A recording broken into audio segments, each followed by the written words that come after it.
everyone, and welcome to my studio. I am back and I am here to show you everything I've made so far in 2025.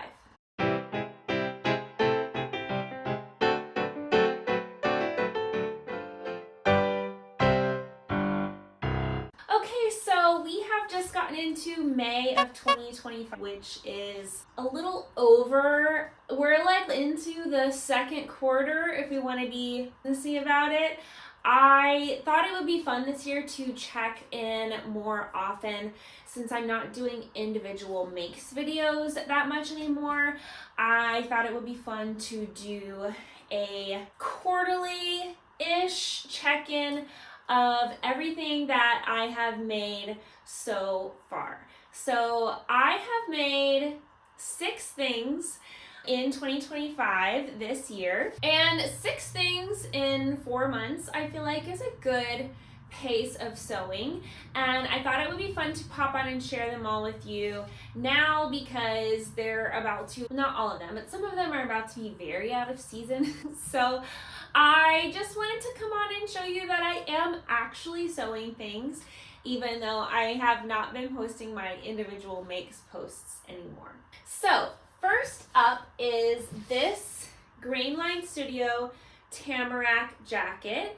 This is my second Tamarak, which I never vlogged or blogged my first, which is a tragedy because it is so cool. I quilted the whole thing and it's reversible. I like posted it maybe on social media, but it is really just a crying shame that I have not put it out in the world more. However, this is my second one, and I decided to make another one because A, it's a very quick make if you're not quilting all the fabric together like I was on my first one, and I really like the fit of it. I like that it is a sort of like mid layer, which is good for me because we have very mild winters. And I had this fabric that was already quilted, and it was actually a blanket that someone had me cut down to be smaller for them, and it was also already reversible. And there was like a sizable amount that I was cutting off of this blanket, and I was like, I'm not just gonna throw this away. And I love the big gingham check on the one side, and then this stripe side is a little bit more neutral. So I was like, obviously I'm gonna try to squeeze a Tamarack jacket out of this, which I did. I had to add a center back seam because I didn't have enough to cut on the fold. So I took the opportunity there to do some mix matching with the plaids, and I didn't love the way the black trim looked on the white and gray stripe, so I just made sure to fold all of the black trim so it only shows on the checker side. I'm really happy with how it turned out. There's only pockets on one side, which I did because I don't think I had enough fabric to put pockets on the other side. Also, it just gets very bulky to do like pocket on pocket right here. I also cropped this one, and I really love this length more than my original Tamarack, which is like the longer length. So I think it looks much better on me, and it is the perfect little jacket to just throw on in those like middle weather kind of seasons. So that is the first make of 2025. All of these makes, as usual, will be linked in the comments below if you are curious to know more details about the patterns. Next up, so these are not in making order. I actually just finished this one. This is super cool pattern by I Am Patterns. It's called the Cherie, which they're a French brand, so it's probably more like Cherie. Anyway, okay, this is the Cherie blouse or top from I Am Patterns. I did some altering. So it has this super fun heart cut out on the back. I did decide to do a contrast trim for the sleeve And for the heart, which I think turned out really cute, this mustard jersey has the little white dots on it, so it looks really cute with the heart trim and everything.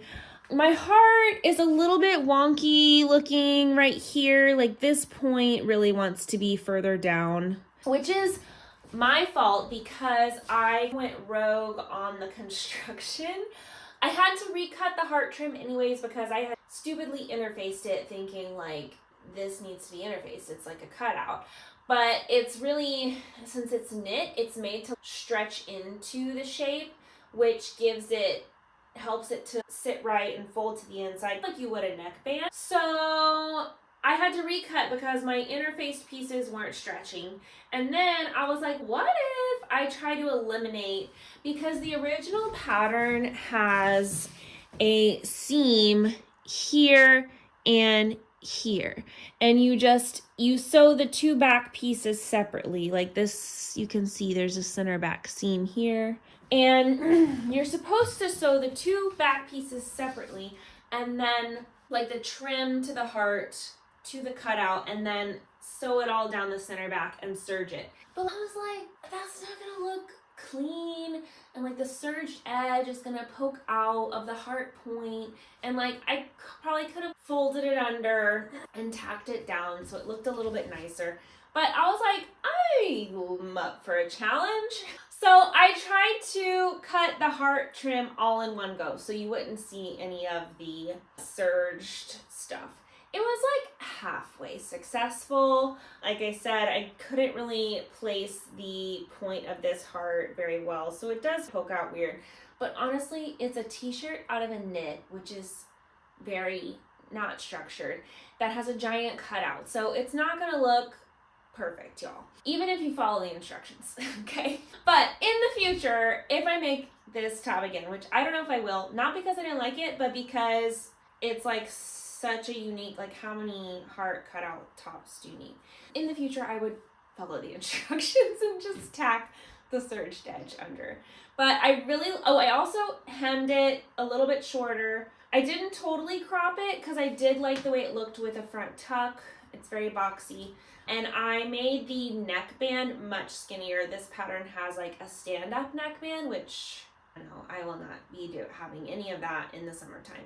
So I put on a normal neckband. Also, I was really inspired by Jessica's version of this, which she did a normal neckband and also cropped it. She cropped hers even more, I think. I really loved the way that looked, so I was going for kind of the same vibe. But it's such a fun little like basic in the front, party in the back kind of situation. That is the Cherie top by I Am Patterns. Next up, we have a tried and true. Actually, 3 of these makes are t-shirts basically. We have a tried and true. This is the Stellan tee by French Navy. It is a free t-shirt pattern, simple, relaxed fit tee. And I have made several of these, and this is actually some fabric that I might have showed y'all in my Girl Charlie haul. I have 2 here, so I am sewing with the things that I buy. Thank you very much. And this is just a really cute floral print in like basic green and gold. I have really been loving the idea of a basic tee in a fun print, because why have a solid where everything matches? So I just whipped up the Stellan tee. I put a little pocket, basic boxy tee, not cropped, in a floral print. This is the Stellan tee from French Navy. Next up is another t-shirt. This is Sewing Machina. I don't remember what the pattern is actually called. It is a super low back, another boxy, kind of a drop shoulder. Also, this fabric is a little bit see-through, a lot see-through, which makes it a little weird with the low back because like I have to wear a bra with it. But I actually have a bra that looks really cute with it. It has these cutouts and stuff. As you might suspect, it does want to fall off my shoulders. So I usually, if I'm wearing it out and about, I will put some sticky tape. If not, I will just tuck it into my bra strap. But it is super cute. I love, love, love the low, sexy back look combined with the sheerness. And it is just a good basic black tee to have around. The low back has a very like ballerina kind of vibe. I really like it. Okay, next up, actually I'm gonna do this next because this is the last tee that I have. This is the Francis top pattern. I believe it's by Victory Patterns, but I'm not 100% sure. Check the link below. Y'all, I'm so bad at remembering the pattern companies and the names. There's always going to be one that I forget. This pattern is really fun in that it has so many different lengths, sleeves, necks. It's very versatile. It's a great versatile fitted tee pattern to have in your stash. I did make a similar turtleneck last year using the Orage pattern by Deer and Doe. However, I didn't love the way it fit. Their block is much bustier than I am, so it has some weird gaping kind of under the arms. And I could have done a bunch of alterations on it, but I was like, you know what, this other pattern looks to be very similar, and I already know from some other small-chested sewist friends that it's a good fit. So I did a cropped turtleneck in this really fun, really lovely heart double brushed poly print from Girl Charlie, which is also where the flower print came from. And I just love a cropped turtleneck for winter. A lot of my pants are high-waisted now, so I think it's just a super cute look in the colder months, and it has some fun color. So okay, last but not least, I posted about these on social media, on Instagram. These are the Pietro Pants by Closet Core Patterns. This is my second pair of Pietro Pants, and this is a knit fabric. This is a very nice French terry. I have made a sweatshirt in this fabric. My idea slash goal was to have this cute matching set, but I ended up not loving the way they looked together, so I haven't worn them together. But my other idea slash goal was that these would be perfect airport pants, which I can confirm that they indeed are perfect airport pants. I will pop a picture of my airport outfit in here. I love the sort of like pegged leg, high-waisted vibe. There's pockets to throw stuff in. I might have added it might have been in the pattern, I don't know.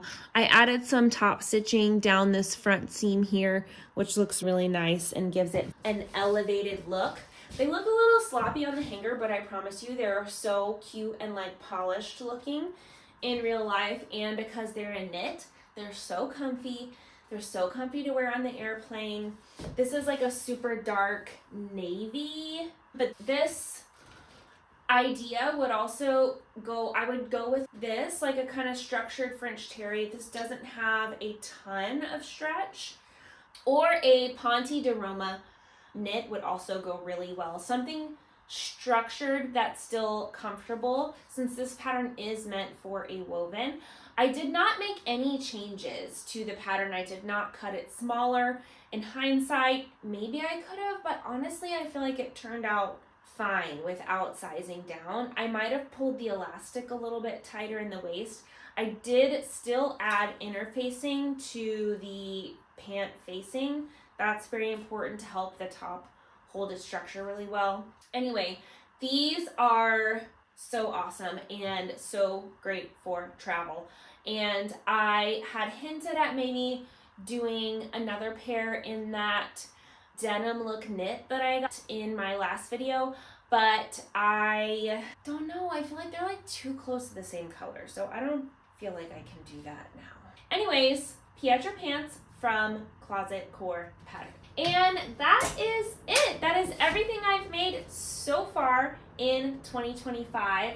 I hope you liked my makes. If you have a favorite, let me know in the comments below. Have you been liking my little mini fabric hauls, mini sewing hauls? I really want to try to start putting out videos more often for y'all. So if you enjoyed this, be sure to like it and subscribe to my channel so you don't miss a single thing. And as always, happy sewing. Bye. And, oh shoot, wait. I'm missing one. I'm missing one. And this is the Francis by Victory. Ugh. Or a Ponte. Is it called Ponte something?